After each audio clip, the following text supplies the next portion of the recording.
बिस्मिल्लाहिर्रहमानिर्रहीम। सबसे पहले तो मैं लाहौर प्रेस क्लब का इंतहाई मशहूर हूँ कि शार्ट नोटिस में सब दोस्त तशरीफ़ ले आए। और आज की प्रेस कॉन्फ्रेंस बजट के हवाले से, जो बजट 2026-27 अनकरीब को 10 तारीख को पेश किया जा रहा है, क्योंकि मेरा ताल्लुक ज़राअत से है। ज़राअत नेशनल सिक्योरिटी का एक मेन हिस्सा है। आपकी नेशनल सिक्योरिटी में दो ही है कि फूड सिक्योरिटी और बॉर्डर सिक्योरिटी, और पूरी दुनिया में फूड सिक्योरिटी और बॉर्डर सिक्योरिटी दोनों को इंतहाई अहमियत हासिल है। और इस वक्त हमने देखना यह है कि हमारे पास फूड सिक्योरिटी में क्या हमें मिल रहा है और बॉर्डर सिक्योरिटी में हमें क्या मिल रहा है और दुनिया क्या दे रही है। ये अपने मवाजना करना है आज की प्रेस कॉन्फ्रेंस में। क्या जो फूड सिक्योरिटी की ज़रूरियात हैं वो पूरी की जा रही हैं? क्या जो दिफा की ज़रूरियात हैं वो पूरी की जा रही हैं? क्या हम इन वसाइल के साथ दुनिया का मुकाबला कर सकते हैं? क्या हम इन वसाइल के साथ फूड सिक्योरिटी को आगे कायम दायम रख सकते हैं? क्योंकि इस वक्त 26 करोड़ पाकिस्तानी कौम के लिए गला पैदा करना है, और हर साल आबादी में एक तूफ़ान लेके आ रहे हैं। एक नया न्यूजीलैंड, सिंगापुर, एक मुल्क जितनी आबादी हम ऐड कर रहे हैं। तकरीबन हम हर साल 55 से 60 लाख आबादी ऐड कर रहे हैं। उसी हिसाब से क्या हमारी एग्रीकल्चर में ग्रोथ है या नहीं है? फिर ये दिफा के ऊपर हम क्या खर्च कर रहे हैं, दुनिया उस पर क्या खर्च कर रही है? तो उसमें मैं आज इस इंतहाई अहम प्रेस कॉन्फ्रेंस में मैं आपको बताना चाहता हूँ। पहले मैं दिफा पे बात कर लेता हूँ। अगर यूनाइटेड स्टेट को लें तो वो 831.5 बिलियन डॉलर वो खर्च करता है दिफा के ऊपर। चाइना 303 बिलियन डॉलर खर्च करता है जी। रशिया 212.6 बिलियन डॉलर खर्च करता है। इंडिया 109 बिलियन डॉलर खर्च करता है। यूनाइटेड किंगडम 88.5 बिलियन डॉलर खर्च करता है। सऊदी अरेबिया 64 बिलियन डॉलर खर्च करता है। इसराइल 34.6 बिलियन डॉलर खर्च करता है। United Arab state 23.5 billion dollar खर्च करता है। और पाकिस्तान सिर्फ 9.1 बिलियन डॉलर खर्च करता है। यानी कि हमारा दुश्मन इंडिया हमसे 12 गुना ज्यादा खर्च करता है, लेकिन फिर भी हमारी पाक फौज उसका मुकाबला करती है और उसे धूल चटाती है। तो हमें सलाम पेश करना चाहिए अपनी पाक फौज को कि इतने कम वसैल के बावजूद उन्होंने पाकिस्तान की हिफाजत की और दुश्मन के दांत खट्टे किए। अब आते हैं हम ज़राअत रिसर्च के ऊपर। हम क्या खर्च करते हैं, दुनिया क्या खर्च करती है? चाइना 11 बिलियन डॉलर खर्च करता है, सिर्फ एग्रीकल्चर रिसर्च की मैं बात कर रहा हूं। यूएसए 5.5 बिलियन डॉलर खर्च करता है। इंडिया 4.3 बिलियन डॉलर खर्च करता है। ब्राज़ील 2.4 बिलियन डॉलर खर्च करता है। ऑस्ट्रेलिया तकरीबन 2 बिलियन डॉलर खर्च करता है। साउथ कोरिया 1 बिलियन डॉलर खर्च करता है। कनाडा 1 बिलियन डॉलर खर्च करता है। और हम सिर्फ ये कागजों में है कि 0.25 बिलियन डॉलर खर्च करते हैं, वो भी खर्च नहीं किया जाता। यानी इस वक्त, और उसके बावजूद पाकिस्तानी काश्तकार का दुनिया में क्या स्टेटस है, रैंकिंग क्या आती है उसकी फसलात में? अगर आप वीट को ले लें तो हम दुनिया में 7वें-8वें नंबर पे हैं। अगर हम चावल को ले लें तो दुनिया में हम 9वें-10वें नंबर पे हैं, कम वसाइल के बावजूद मैं बात कर रहा हूं। काटन में इतने बुरे हालात होने के बावजूद हम 5वें-6वें नंबर पे हैं। शुगर केन पे हम 4थे-5वें नंबर पे हैं। मैंगो में भी हम 4थे-5वें नंबर पे हैं। किन्नू में हम दुनिया में पहले नंबर पे हैं। और ओनियन में हम 5वें-6वें नंबर पे हैं। यानी आप खुद अंदाजा करें कि इतने तमाम कम वसाइल के बावजूद आज पाकिस्तानी काश्तकार, उसकी रैंकिंग है वो किसी ना किसी नंबर पे आता है, लेकिन उसके लिए कोई मराहत नहीं है। मैं तो खुल के बात करना चाहता हूं कि आप उसके मुकाबले में अदलिया को देख लें, वो किस नंबर पे आती है? दुनिया में 124वें नंबर पे आती है, लेकिन सारी बारात उनके लिए है। काश्तकार को यहां पे पाकिस्तानी और इंसान तक तस्लीम नहीं किया जाता। काश्तकार को इस बजट में वफाकी हुकूमत अब 10 तारीख को बजट पेश कर रही है, किसी भी पाकिस्तानी काश्तकार को उसमें शामिल नहीं किया गया। किसी पाकिस्तानी काश्तकार से उसके लिए तजावीज नहीं ली गई। यानी हम काश्तकार सबसे बड़े स्टेक होल्डर है। हर मुश्किल वक्त में इस मुल्क का साथ दिया हमने, हर मुश्किल वक्त में इस मुल्क की फूड सिक्योरिटी के ज़ामिन बना है काश्तकार, लेकिन उसे पाकिस्तानी और इंसान तस्लीम नहीं किया गया। ज़राअत के लिए ऐसी इंपॉर्टेंट कोई वफाक में मीटिंग नहीं हो जिसमें यह फैसला किया जाए कि काश्तकार को 2 साल में जितना नुकसान हुआ, गंदम में उसे 2200 अरब रुपए का नुकसान हुआ, कपास में नुकसान हुआ, आलू में नुकसान हुआ, मटर में, गाजर में, मूली में, मक्की में, किन्नू में, हर फसल में उसको नुकसान हुआ। क्या उसका कोई मदावा करना चाहिए या नहीं करना चाहिए? क्या वो आगे बैलेंस यूज ऑफ फर्टिलाइजर कर सकता है, नहीं कर सकता? क्या इस मुल्क की फूड सिक्योरिटी का वो जामिन रह सकता है, नहीं रह सकता? क्या वो अपना ये पेशा छोड़ के जा तो नहीं रहा? क्या उसकी आने वाली नस्लें ज़राअत करेंगी या नहीं करेंगी? इसके बारे में नहीं सोचा जा रहा। हम किस पे दारोमदार कर रहे हैं? इंपोर्ट के ऊपर दारोमदार कर रहे हैं। हमारा दारोमदार है, हम ज़रूरी मुल्क होने के बावजूद आज भी 8 से 10 बिलियन डॉलर, मैं कह रहा हूं 8 से 10 बिलियन डॉलर एग्रीकल्चर की प्रोड्यूस हम बाहर से इंपोर्ट करते हैं। ये पाकिस्तान के लिए, मेरे लिए, पूरी 26 करोड़ आवाम के लिए बायस शर्म है कि काश्तकार को अगर उसकी फसल की पैदावारी लागत वापस ना मिले, वो क्या करे? गंदम के ऊपर पिछले 2 सालों में 2200 अरब रुपए का काश्तकार को नुकसान हुआ। और हुआ क्या? इस दफा अनाउंस की कि हम आपको सपोर्ट प्राइस दे रहे हैं, लेकिन वो खरीदारी ना हुई। 80% जनूबी पंजाब की गंदम हमने 2800 से 3200 में बेची। असल रेट से हमें 160 अरब रुपए कम मिला। लेकिन अब वही हुकूमत इस वक्त घरों में छापे मार रही है, घरों से जबर काश्तकार की तजलील की जा रही है, चादर और चार दीवारी का तकद्दस पामाल किया जा रहा है। हत्ता के बायसे शर्म है ये कि मुख्तलिफ सीड कंपनियों से जबरदस्ती सीड का माल उठा लिया गया।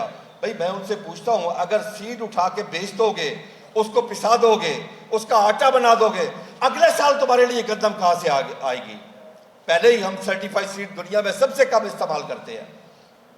यानी कोई प्लानिंग नहीं है, कोई तरीकेकार नहीं है। जो लोग काम नहीं करते उनके लिए कोई सजा जजा नहीं है। अब फूड डिपार्टमेंट ने क्या किया इन 3 सालों में? पहले साल 2024 में उन्होंने डिजिटल सिस्टम किया, जी आप अप्लाई करें आपको बारदाना मिलेगा, वो ना मिला। 3900 रेट अनाउंस किया, वो ना मिला। हमने 1800, 2021, 2200, 2300 में बेच दी। 2025 में हम जी EWR सिस्टम लेके आ गए हैं, वो सिस्टम ऑन ही ना हो सका। इस दफा कहा गया कि हम प्राइवेट इंडिकेटर ला रहे हैं, वो आके परचेज करेंगे। कोई खरीदारी ना हो सकी। 30 लाख टन के अगेंस्ट मैक्सिमम को 1-1.5 लाख टन वो खरीदारी कर सके। जब वो खरीदारी नहीं कर सके क्योंकि टाइम पे जब गंदम आई वो मौजूद ही नहीं थे इस वक्त, तो आज लोगों के घरों से गंदम उठाई जा रही है।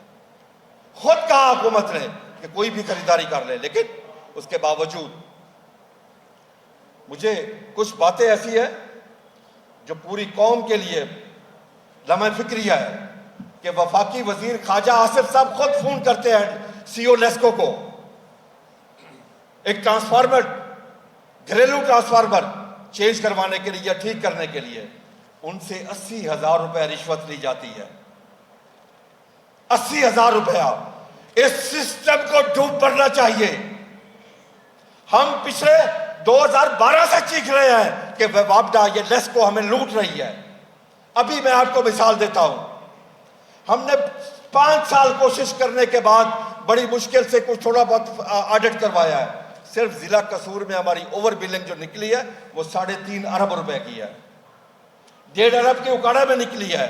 अब फीड नहीं हो रही, रुकावटें डाली जा रही हैं। किसकी फीड होती है? जो जाके पैसे देता है। वफाकी वजीर के कहने के बाद तो इतना असर हो गया कि उस पर कानूनी कार्रवाई शुरू हो गई, वो बंदे सस्पेंड हो गए। हमारे कहने के ऊपर तो कोई नहीं करता सस्पेंड। वो तो 80,000 रुपया था, वो तो रिश्वत 80,000 रुपए थी। इधर तो अरबों रुपए है काश्तकार के। काश्तकार से अरबों रुपए लूट लिए गए, उसका पूछने वाला कोई नहीं है काश्तकार के लिए। काश्तकार का कोई वली वारिस नहीं है पाकिस्तान में। ना यहाँ पे काश्तकार का है, ना मजदूर का है, ना सनतकार का है, ना एक्सपोर्टर का है। इस वक्त सारे चीख रहे हैं पाकिस्तानी, और इस बजट की तरफ देख रहे हैं कि बजट में क्या होता है। क्या बजट में हमें पैदावारी लागत मिलेगी? क्या बजट में हमारी दिफा का बजट डबल किया जाएगा? हमने किस अपने एक चालाक दुश्मन का मुकाबला करना है? हम 2012 से कह रहे हैं, 2012 से हमारा स्लोगन था कि फूड सिक्योरिटी किसान, बॉर्डर सिक्योरिटी जवान, इक्वल टू खुशहाल मजबूत पाकिस्तान। अगर पाकिस्तान को मजबूत करना है तो फूड सिक्योरिटी को भी मजबूत करो, बॉर्डर सिक्योरिटी को भी मजबूत करो, किसान को भी मजबूत करो, जवान को भी मजबूत करो। आपको टैंक भी चाहिए, आपको एयर डिफेंस सिस्टम भी चाहिए, आपको जदीद त्यारे भी चाहिए, आपको गंदम भी चाहिए, कपास भी चाहिए, फ्रूट भी चाहिए, वेजिटेबल भी चाहिए, चावल भी चाहिए, आपको एडिबल ऑयल भी चाहिए, आपको तमाम, आप ज़राअत के लिए जदीद मशीनरी की तरफ जाना होगा, जदीद टेक्नोलॉजी की तरफ जाना होगा, उसके ऊपर इन्वेस्टमेंट करनी होगी। जिस सेक्टर से आप 27 से 28 हज़ार अरब की प्रोड्यूस लेते हैं, उसके ऊपर आपकी इन्वेस्टमेंट क्या है? उसके ऊपर आप क्या कर रहे हैं इस वक्त? क्या पाकिस्तान के लिए कोई सोच रहा है? क्या पाकिस्तान के लिए कोई बात कर रहा है? क्या इस बजट में पाकिस्तानियों को शामिल किया गया है? मैं खुदा की कसम खा के कहता हूं, अगर यही हालात रहे तो पढ़ ले ज़राअत के ऊपर, इन्ना लिल्लाहि व इन्ना इलैहि राजिऊन। ये ज़राअत नहीं हो सकती इस तरीके से, इस पैदावारी लागत से ज़राअत नहीं हो सकती जब काश्तकार बैलेंस यूज ऑफ फर्टिलाइजर ही नहीं करेगा, जब काश्तकार खादों का इस्तेमाल ही नहीं करेगा, जब काश्तकार पेस्टिसाइड का इस्तेमाल ही नहीं करेगा, जब ये हर चीज उसकी कुव्वत खरीद से बाहर होंगी।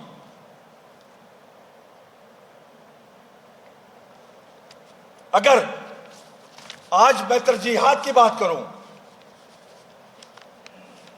कि तरजीहात क्या है, मैं सुबह ही देख रहा था मालिक साहब का प्रोग्राम, सरदार अवैस लगारी पावर मिनिस्टर बातचीत कर रहे थे। मैं उनके फिगर आपको बता रहा हूं कि ये ज़राअत की तरजीहात है। उन्होंने कहा हमने रियायत दी इंडस्ट्री को 33%, घरेलू को 16%, प्रोटेक्टेड को 31%, सबसे आखिर में ज़राअत है। हालांकि दुनिया में फूड सिक्योरिटी नंबर 1 पे है। सरदार अवैस लगारी साहब, आप एक जिम्मेदार के बेटे हैं, सबसे आखिर में ज़राअत का कहना बड़े अफसोस की बात है कि आपने कहा 14% है वो। ये आपके अपने अल्फाज हैं, मेरे अल्फाज नहीं हैं। मुझे तो एक चीज का पता है कि आज से 3-4 साल पहले जब इंडस्ट्री का बिल था 1900 रुपए, हमारा था 5 रुपए 35 पैसे, आज हमारा रेट इंडस्ट्री से भी ज्यादा है। इस पूरी दुनिया में एग्रीकल्चर सब्सिडाइज है, पूरी दुनिया में सिवाय पाकिस्तान के। पूरी दुनिया में नंबर 1 पे फूड सिक्योरिटी है सिवाय पाकिस्तान के। और परसों की खबर मैं आपको दूं कि ये ज़राअत की तरजीहात है। 15वां सेक्रेटरी फूड सिक्योरिटी आ चुका है इन 4-5 सालों में। यानी ये तरजीहात है। एक इंडियन आर्टिस्ट से बीता पाटिल की खबर मुझे याद आ रही है, उसको कैंसर हो गया तो पाकिस्तानी किसी अखबार में एक खबर छपी, वो कहती है कि जब मुझे मालूम हुआ जीवन क्या तो जीवन नहीं रहा। जब हमारे किसी सेक्रेटरी को पता चलता है ज़राअत क्या है तो वो ज़राअत नहीं होता है। और फिर एक चीज़ और है, एक होता है कि सेक्रेटरी लगाना, उसे कंफर्म सेक्रेटरी लगाया जाए, करंट चार्ज, एडिशनल चार्ज, ये काम चल रहा है। ये है ज़राअत पाकिस्तान की। अब मुझे नहीं पता चला इसके पीछे एजेंडा क्या है, इसके पीछे कौन है, इसके पीछे कोई इंटरनेशनल कुव्वत है। पाकिस्तानी काश्तकार कपास क्यों छोड़ गया है? सिर्फ यही वजह है कि दुनिया का वाहिद मुल्क पाकिस्तान है जहां खल, बिनोला, रुई के ऊपर 18% GST है।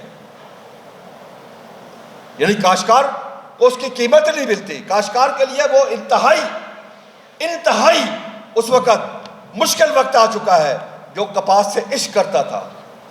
या आप यकीन कर लें, मेरा स्लोगन था, मैं 92 से 34 साल से कपास कर रहा हूं, मैं कपास का काश्त कर रहा हूं, हमें कपास से इश्क था।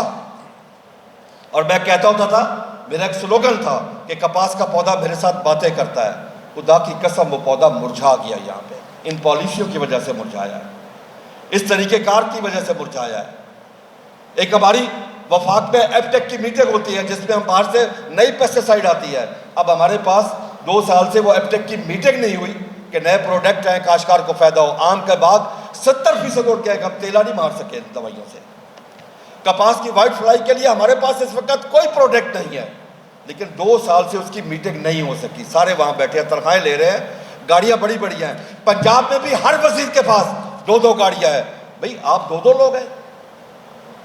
एक तरफ तो IMF का प्रेशर होता है कि काश्तकार को मराद मत दे, सब्सिडी मत दे काश्तकार को, लेकिन जहां पे IMF खामोश है, यहां पे स्पीकर की तनख्वाह हो, वो अगर 1 लाख से 25 लाख पे चली जाए, चेयरमैन सेनेट की 25 लाख पे चली जाए, MLA MPA की 1-1 लाख से 5-5 साढ़े 5-5 लाख चली जाए, वहां IMF खामोश है। क्योंकि क्या IMF की आपके साथ डील हो चुकी है? क्या IMF की सख्तियां सिर्फ हमारे लिए है? क्या IMF की सख्तियां पाकिस्तानियों के लिए, पाकिस्तान के लिए, कि पाकिस्तानी गरीब आदमी इस वक्त पेट्रोल नहीं खरीद कर सकता? मैं खुदा की कसम खा के कहता हूं, इस डीजल के रेट के ऊपर मैं काश्तकारी नहीं कर सकता। मेरे लिए ज़राअत इस वक्त मुनाफा बख्श और बाइज्जत कारोबार नहीं है। क्यों हम आज सोच रहे हैं कि हम गंदम इंपोर्ट करें? अगर $1 बिलियन की इंपोर्ट करते हैं, खुदा की कसम में खा के कहता हूं, अगर $1 बिलियन पाकिस्तानी काश्तकार पे खर्च किया होता, हम कम से कम $2 बिलियन के हम एक्सपोर्ट करते। इस वक्त हम अपना ज़र मुबादला तो खर्च कर लेते हैं।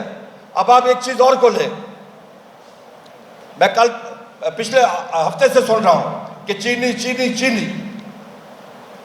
क्या हमारे पास कोई पॉलिसी नहीं है? क्या हमारे पास कोई तरीकेकार नहीं है? 2017 में हमने काश्तकारों ने कहा कि चीनी एक्सपोर्ट करें, मर हम जाएंगे।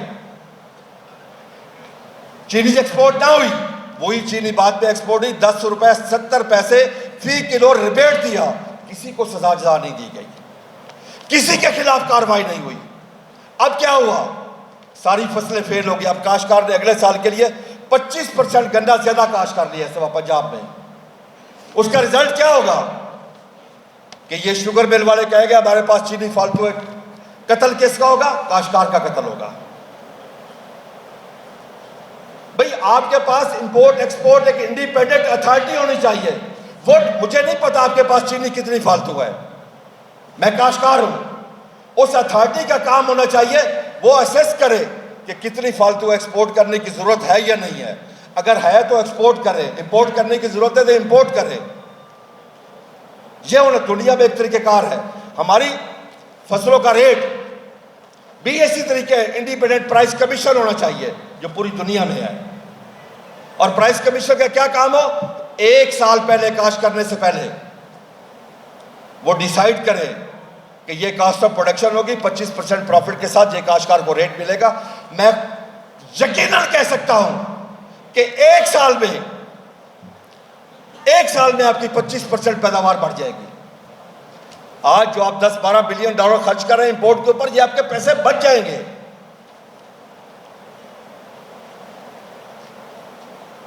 दुनिया में वाहिद हम हैं, वाहिद पाकिस्तान में है, वाहिद पाकिस्तानी हुकूमत है जो सियासत करती है आटे के ऊपर, गंदम के ऊपर, गन्ने के ऊपर, चीनी के ऊपर।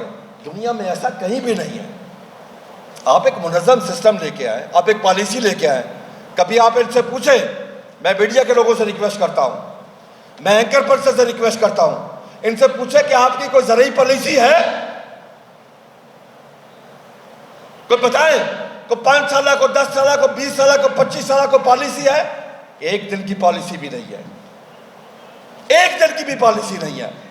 खुद किसी को पता ही नहीं कल हमने क्या करना है, तो फिर ज़राअत कैसी फलेगी? भाई कुदरत ने तो आपको तमाम वसाइल दे दिए। कराची से लेकर पेशावर तक आपको मैदानी इलाका दिया, 1500 किलोमीटर आपको समंदर दिया, 1500 किलोमीटर आपके पास समंदर है, चारों मौसम आपके पास है, पहाड़ आपके पास, दरिया, 5 दरिया आपके पास है। इसी तरीके से आपके पास चुलिस्तान आपके पास है, रोही आपके पास है, थर आपके पास है, रेगिस्तान आपके पास है, जंगलात आपके पास है। एक नहीं है तो आपके पास एक विल नहीं है, एक कुव्वत इरादी नहीं है, एक पाकिस्तान के लिए खिदमत का जज्बा नहीं है। और मैं हुकूमत वक्त से हाथ जोड़ के रिक्वेस्ट करता हूँ, मैं मोहतरम फील्ड मार्शल सईद आसिफ मुनीर से रिक्वेस्ट करता हूँ, खुदा के लिए इस ज़राअत को बचा लो, खुदा के लिए इस मुल्क की मैशत को बचा लो। आज अगर इस मुल्क की मैशत डगमगा रही है, उसकी एक ही वजह है कि ज़राअत तरजीहात में नहीं है। मैं बचपन से सुनता आ रहा हूँ, जिदे घर दाने उदे कमले भी सियाने। मैं बचपन से सुनता हूँ कि पाकिस्तान की मैशत की रीढ़ की हड्डी ज़राअत है, और वो ज़राअत आज वेंटिलेटर पे है, उसकी रीढ़ की हड्डी वो टूट चुकी है। खुदा के लिए इस पाकिस्तानी काश्तकार को कास्ट ऑफ प्रोडक्शन में, पैदावारी लागत में आप दुनिया के साथ लेवल प्लेइंग फील्ड दें। मैं फील्ड मार्शल साहब आपको बताना चाहता हूँ, प्राइम मिनिस्टर साहब मैं आपको बताना चाहता हूँ, मुझे यूरिया मिलती है 4,500 रुपए की, मेरे दुश्मन मुल्क के काश्तकार को पाकिस्तानी रुपीस में मिलती है 884 रुपए की। मुझे IDAP मिल रही है 17,500 रुपए में, खुद नेट्रोफास मिल रही है 11,000 में। खुदा की कसम काश्तकार इस्तेमाल नहीं कर सकता। और मेरे दुश्मन के मुल्क के काश्तकार को पाकिस्तानी रुपीस में 4,000 रुपए की। मेरा बिजली का यूनिट है 40 से 50 रुपए, वहां डेली 10 घंटे बिजली फ्री है उनके लिए। पेस्टिसाइड पे सब्सिडी है, रिसर्च बेतहाशा है, सीड बेहतर है, एक्सटेंशन सर्विस बेहतर है। यहां पे हमारी एग्रीकल्चर तरजीहात में नहीं, उसके ऊपर इन्वेस्टमेंट नहीं है। हमारे एक लोकल शहर ने कहा, किसान तो कंगाल है फिर भी इस्तेहसाल है, मकरो रिया का जाल है, वादा तुम्हारी ढाल है, रहबर का जब ये हाल हो, मंजिल ना हो क्यों बेनिशां, कुछ बोल भी रे कारवां, हम हो रहे हैं बदगुमां। ये कौन सी रोताई है, हर कली मुरझाई है, हर काम में पिसवाई है, महंगाई ही महंगाई है, ये कौन सी दानाई है, ये कौन सी है खूबियाँ, कुछ बोल भी रे कारवां, हम हो रहे हैं बदगुमां। खुदा की कसम हम बदगुमां हो चुके हैं। इस वक्त हम बहुत परेशान हैं। काश्तकार के इस वक्त ना घर के हालात ठीक है, ना खेत के हालात ठीक है, ना बच्चों की तालीम के हालात ठीक है, ना सेहत के हालात ठीक है। इस रेट पे हम बिजली अफोर्ड नहीं कर सकते। अगर एक तरफ से कुछ सुख का सांस आया था सोलर, वो भी रोक दिया गया, वो भी ग्रीन मीटर सिर्फ IPPs को फायदा पहुंचाने के लिए। IPPs कितने घर हैं? 15 से 20 होंगे। खुदा की कसम उससे आधा पैसा ज़राअत पे खर्च कर दो, पूरा पाकिस्तान खुशहाल हो जाएगा। अगर आप ज़राअत से पे 1,000-1,500 अरब लगा दे, उधर तो 2200 अरब रुपए दे रहे हैं। अगर ज़राअत पे इतना पैसा दे दे, अगले साल आपको कोई इंपोर्ट नहीं करनी पड़ेगी। मुझे एक इंडियन एग्रीकल्चर मिनिस्टर दुबई में मिल गए। मैंने उनसे पूछा, भाई आप इतनी सब्सिडी क्यों देते हैं? 140 अरब डॉलर की वो सब्सिडी देते हैं एग्रीकल्चर को।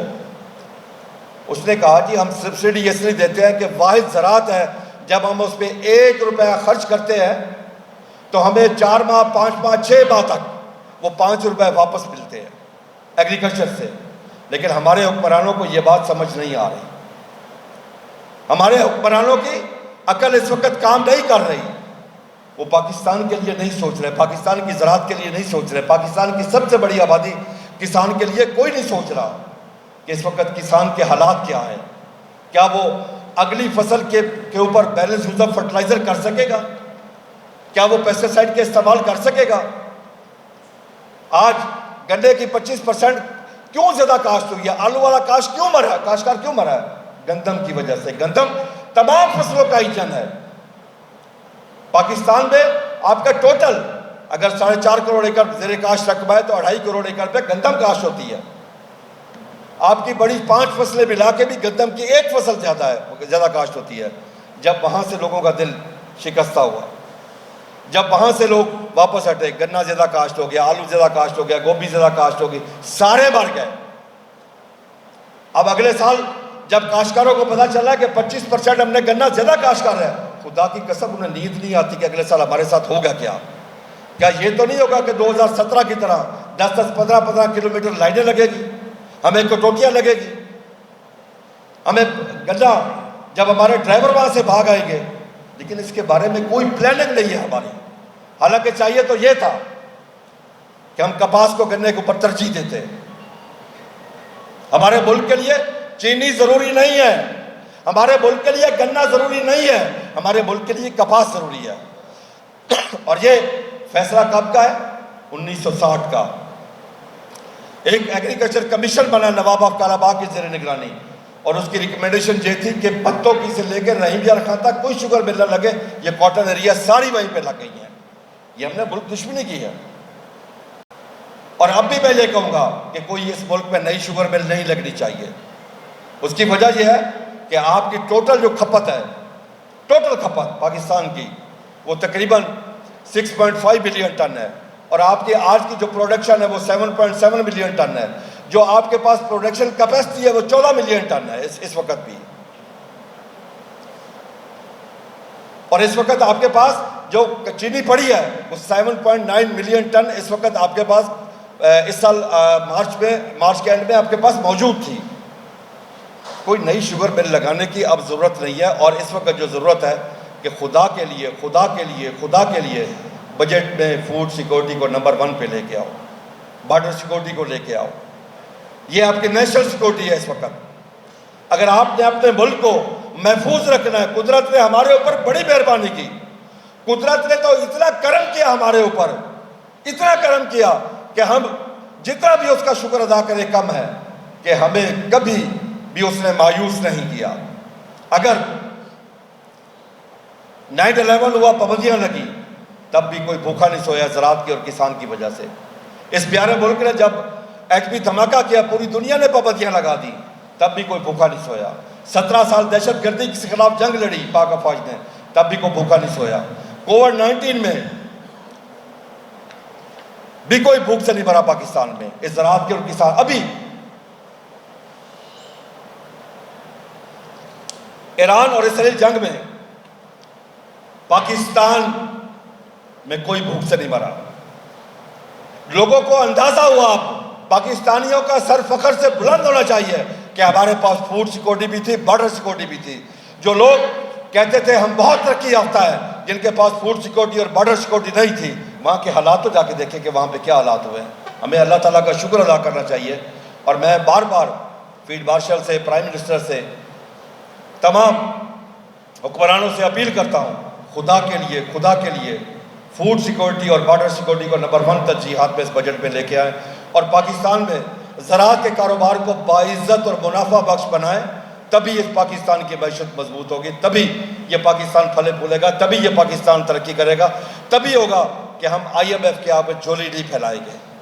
यानी हम IMF से लेते हैं साल का 1-2 अरब डॉलर, 3 अरब डॉलर, अपना सिर्फ एग्रीकल्चर में एक साल में $6 बिलियन का इंपोर्ट एक्सपोर्ट का डेफिसिट सिर्फ एग्रीकल्चर में हमने बढ़ा दिया है। ये हमारी अपनी खामियां, अपनी गलतियां। Thank you. आज चोलिस्तान के अंदर हजार खाने लोकल काश्तकार हैं, उनको 10-12 एकड़ की लाटें दी जा सकती हैं, उनका मुस्तकबिल आप कैसे देखते हैं? जी बहुत शुक्रिया, आपने बड़ा खूबसूरत टॉपिक उठाया। बात यह है जी कि मैं क्योंकि वहाँ पे गया हूँ,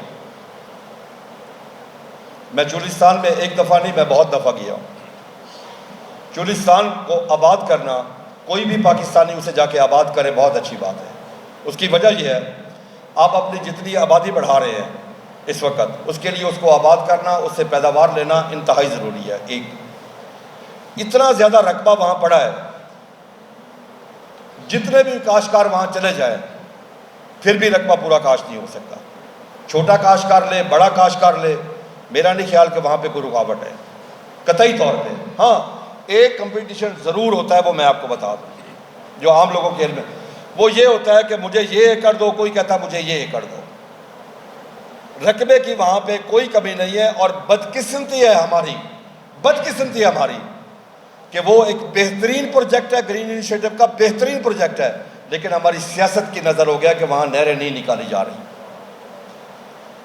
और पाकिस्तान में कोई कानून साजी नहीं हुई कि अब आप देखें कॉलोनियाँ कितनी बन गई हैं पाकिस्तान में, और कितनी बन रही है। दुनिया में कहीं ज़राई रकबे के ऊपर कॉलोनी नहीं बन सकती। ज़राई आपका ज़ाती रकबा हो, आप अपना वहाँ पे घर नहीं बना सकते, कॉलोनी बनाना तो दूर की बात है। तो हमें जिस हिसाब से हम अपनी आबादी बढ़ा रहे हैं, कुदरत ने हमें वो तमाम वसाइल दिए। हमें चाहिए जो भी वो रकबा आबाद करना चाहे, जो भी वहाँ पे इन्वेस्ट करना चाहे, उसे इन्वेस्टमेंट करनी देनी चाहिए। और वहाँ पे अगर कॉर्पोरेट सेक्टर चला जाता है तो उसको जाना चाहिए, उस रकबे को आबाद करना चाहिए, क्योंकि इसके बगैर पाकिस्तान के आने वाली जो आबादी है वो फीड नहीं हो सकेगी। आपने दोनों सवाल बहुत अच्छे किए जी। पहले तो ये है कि इंडियन काश्तकार एहतजाज पे निकलते हैं और सारे निकलते हैं। उसका जब हम यहाँ हमने बहुत एहतजाज किए हैं, लाहौर माल रोड के ऊपर भी, मुल्तान रोड के ऊपर भी, इस्लामाबाद पे ऊपर भी हमारे ऊपर इस्लामाबाद भी शेलिंग हुई, लाहौर भी शेलिंग हुई, लाठीचार्ज बर्दाश्त किया। मैं लाहौर भी गिरफ़्तार हुआ, इस्लामाबाद भी गिरफ़्तार हुआ। लाहौर मुझे वाघा बॉर्डर रखा गया, इस्लामाबाद मुझे CISL में रखा गया। मैं आज आपको फ़र्क बता रहा हूँ इंडियन काश्तकार और पाकिस्तानी काश्तकार का। जब इंडिया वालों ने एहतजाज किया था, 9 महीने एहतजाज था, 9 महीने तक उनको खाना सिविल सोसाइटी ने दिया, डॉक्टर से दिया, इंजीनियर से दिया, नर्सों ने दिया, आपके तमाम सहाफ़ी भाइयों ने दिया। तमाम मकातब फ़िक्र ने सुबह एक टाइम उनका खाना 1 मिनट लेट नहीं हुआ था। मेरे साथ लोग वो राब्ते में थे।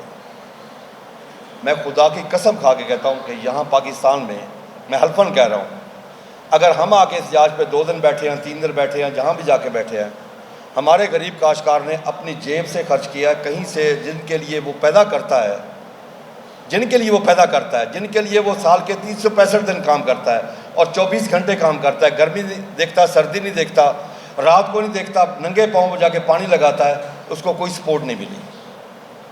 किसी भी मकातब फ़िक्र से उसे कोई सपोर्ट नहीं मिली। तो काश्तकार को तो इतना लूट लिया गया। मुझे आप एक चीज़ बताएं, कोई शख्स वेंटिलेटर से उठ के जाके एहतजाज कर सकता है? इस वक्त ज़राअत वेंटिलेटर पे है, किसान की मईशत वेंटिलेटर पे है। मैं पहले कह चुका हूँ कि किसान के ना घर के हालात अच्छे, ना खेत के हालात अच्छे, ना तालीम के हालात अच्छे। अच्छा, दूसरा आपने फरमाया कि हम इकट्ठे होकर क्यों नहीं करते। ठीक है जी मेरे भाइयों, बहुत सारे, मैं 92 से काश्तकारी कर रहा हूँ और मैं एक प्रैक्टिकल काश्तकार हूँ। मुझे 34 साल हो गए काश्तकारी करते हुए और मैं बड़ा ज़िम्मेदार नहीं हूँ, ये भी मैं आपको बता दूँ, लेकिन मैं बड़ा काश्तकार ज़रूर हूँ। मैं मज़दूर आदमी हूँ। मैं 1200 एकड़ ज़मीन लीज़ पे भी लेके काश्त करता हूँ। अपनी मेरी सिर्फ 2 मरबे ज़मीन है जिस पे आम का बाग है, बाकी मैं सारी फसलें काश्त करता हूँ और मैं ख़ुद काश्तकार हूँ। मैं प्रैक्टिकली हर चीज़ का, ज़राअत को, हर चीज़ को मैं समझता हूँ। मैं अगर ये कहें कि मैं टेक्निकल काश्तकार हूँ, और मेरा अल्हम्दुलिल्लाह किसान इत्तेहाद 2012 में बनाया था, उससे पहले एज ए फार्मर मुझे पूरा पाकिस्तान जानता था। बहुत सारी ऐसी तंजीमें आ चुकी हैं जो पॉलिटिकल पार्टियां किसान इत्तेहाद के नाम से रजिस्टर्ड है, सियासी पार्टियां रजिस्टर्ड है। अब मैं किसी पॉलिटिकल पार्टी से अगर मैंने इत्तेहाद करना हो तो फिर मैं किसी बड़ी पार्टी से जाकर इत्तेहाद करूं, जो कि मैंने अपने आप को पॉलिटिकल नहीं करना, बिल्कुल मैं पॉलिटिसाइज नहीं होना, ना मैं पॉलिटिकल मैंने होना है, और ना ही मैं किसी सियासी पार्टी का हिस्सा हूँ, ना मैंने आज तक कोई सियासी पार्टी ज्वाइन की है। मैं माज़रत के साथ कहूँगा कि सिर्फ किसान बस बेबस नहीं है, पूरी 26 करोड़ आवाम बेबस है। और अब आप ये देखें, जब पिछले साल हमने 1800, 1900, 2000 में गंदम बेची है, तो क्या आपको वही गंदम 4500 में नहीं मिली? हमें मैक्सिमम जो रेट मिला था ना, मैक्सिमम वो 2100 से 2200 रेट था। अगर एवरेज लगाएं तो 2000 रेट मिला था, आपको मिली 4500 रुपये में। जिस साल स्पोर्ट प्राइस 2200 रुपये थी, जिस साल स्पोर्ट प्राइस 2200 रुपये थी 2022 में, 21-22 में, अच्छा, उस साल आपको आटा किस रेट पे, गंदम किस रेट पे मिली थी एंड कंज्यूमर को?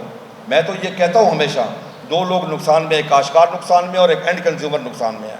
हमारी कोई पॉलिसी नहीं है, कोई सिस्टम नहीं है। और मैं आपको एक चीज़ और भी अर्ज करता चलूँ, हुकूमत जो खुद ख़रीदारी से भाग गई है, ये फैसला मेरा तो नहीं है, हुकूमत का है ना।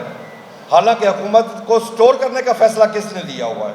अल्लाह तबारक व तआला ने हज़रत यूसुफ अलैहिस्सलाम को ख्वाब में हुक्म दिया था एज ए हुक्मरान कि तुम हुक्मरान हो, यहाँ के जाओ गंदम जाके स्टोर करो। उससे हमें आज तक सबक हासिल करना चाहिए। मैं अगर एज ए काश्तकार गंदम नफ़े के लिए रखता हूँ, मेरे ऊपर वो नफ़ा हराम है। हुकूमत अगर गंदम स्टोर करती है, उसके ऊपर फ़र्ज है। ये मैं आपको अर्ज़ करता हूँ।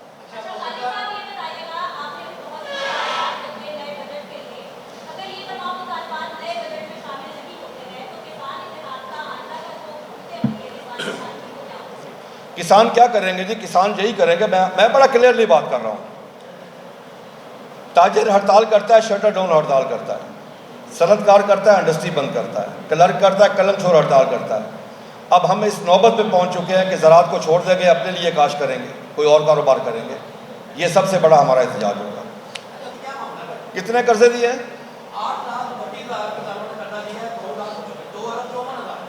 2 अरब 54 हज़ार जो कर्जा है वो हमने वापस करना है ना, कर्जा है ना। जो मेरा सिर्फ एक गंदम में पिछले 2 सालों में हमारा 2200 अरब रुपये लिया कि लूटा गया, वो हमें वापस मिलेगा। वो हमसे भी लूटा गया है, आप तक भी नहीं पहुंचा।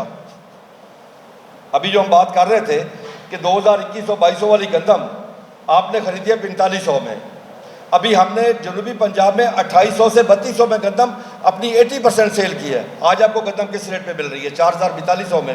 काश्तकार का इसमें कसूर नहीं है जी, ये मैं आपको अर्ज करता हूँ। हमें न कर्जा चाहिए न कुछ चाहिए, हमें अपनी फसल का मुनासिब रेट चाहिए। और मुनासिब रेट किस तरह चाहिए?